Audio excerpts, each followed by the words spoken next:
स्वर्ग नर्क सब अपने हाथ में ही है। एक बुजुर्ग महिला की मृत्यु हो गई। यमराज उसे लेने आए। महिला ने यमराज से पूछा, आप मुझे स्वर्ग ले जाएंगे या नर्क? यमराज बोले, दोनों में से कहीं नहीं। तुमने इस जन्म में बहुत ही अच्छे कर्म किए हैं, इसलिए मैं तुम्हें सीधे प्रभु के धाम ले जा रहा हूँ। बुजुर्ग महिला खुश हो गई और बोली, धन्यवाद, पर मेरी आपसे एक विनती है। मैंने यहाँ धरती पर सबसे स्वर्ग नरक के बारे में बहुत सुना है। मैं एक बार इन दोनों जगहों को देखना चाहती हूँ। यमराज बोले, तुम्हारे कर्म अच्छे हैं, इसलिए मैं तुम्हारी ये इच्छा पूरी करता हूँ। चलो, हम स्वर्ग और नरक के रास्ते से होते हुए प्रभु के धाम चलेंगे। दोनों चल पड़े। सबसे पहले नरक आया। नरक में बुजुर्ग महिला ने जोर जोर से लोगों के रोने की आवाज सुनी। नरक में सभी लोग दुबले पतले और बीमार दिखाई दे रहे थे। महिला ने एक आदमी से पूछा, यहाँ आप सब लोगों की ऐसी हालत क्यों है? आदमी बोला, तो और कैसी हालत होगी? मरने के बाद जब से हम यहाँ आए हैं, हमने एक भी दिन खाना नहीं खाया। भूख से हमारी आत्माएं तड़प रही है। बुजुर्ग महिला की नजर एक विशाल पतीले पर पड़ी, जो कि लोगों के कद से करीब 300 फुट ऊंचा होगा। उस पतीले के ऊपर एक विशाल चमचा लटका हुआ था। उस पतीले में से बहुत ही शानदार खुशबू आ रही थी।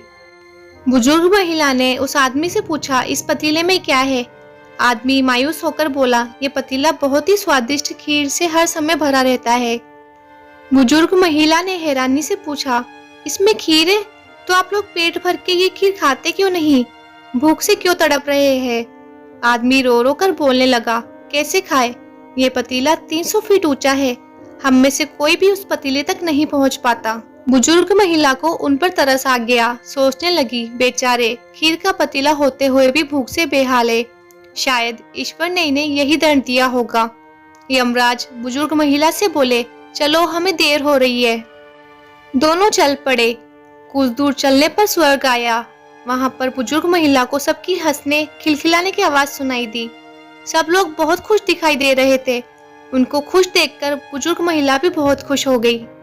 पर वहां स्वर्ग में भी बुजुर्ग महिला की नजर वैसे ही 300 फीट ऊंचे पतीले पर पड़ी, जैसा नरक में था। उसके ऊपर भी वैसा ही चमचा लटका हुआ था। बुजुर्ग महिला ने वहां के लोगों से पूछा, इस पतीले में क्या है? स्वर्ग के लोग बोले, इसमें बहुत ही स्वादिष्ट खीर है। बुजुर्ग महिला हैरान हो गई। उनसे बोली, पर ये पतीला तो 300 फीट ऊंचा है। आप लोग तो इस तक पहुंच भी नहीं पाते होंगे। उस हिसाब से तो आप लोगों को खाना मिलता ही नहीं होगा। आप लोग भूख से बेहाल होते होंगे। पर मुझे तो आप सभी इतने खुश लग रहे हो, ऐसा कैसे? लोग बोले, हम तो सभी लोग इस पतीले में से पेट भर के खीर खाते हैं। महिला बोली, पर कैसे? पतीला तो बहुत ऊंचा है। लोग बोले, तो क्या हो गया? पतीला ऊंचा है तो यहाँ पर कितने सारे पेड़ हैं। ईश्वर ने ये पेड़ पौधे, नदी, झरने हम मनुष्यों के उपयोग के लिए ही तो बनाए हैं। हमने इन पेड़ों की लकड़ी ली, उन्हें काटा, फिर लकड़ियों के टुकड़ों को जोड़ के विशाल सीढ़ी का निर्माण किया।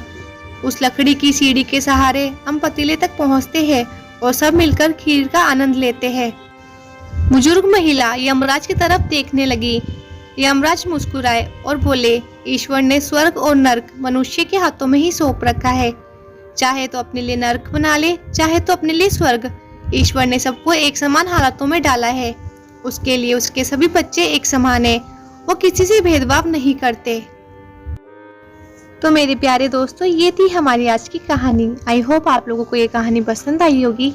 तो आपको ये कहानी पसंद आई होगी तो आपको इस कहानी को शेयर करना है और इस वीडियो को लाइक करना है और इस चैनल को सब्सक्राइब करना है। Thanks for watching.